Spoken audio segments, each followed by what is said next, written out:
Pare, nachos for snack naman tayo. Tara! Ito yung mga ingredients natin. Yung chips, kahit ano yung gusto nyo ni Mare. Maggisa muna ng garlic at onion.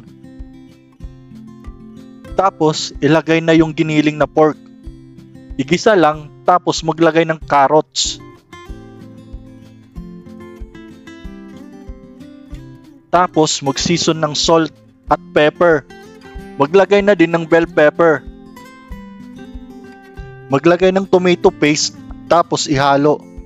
Haluin lang ng haluin, pare, hanggang mag-spread yung paste. Tapos, lagyan na ng cheese at haluin.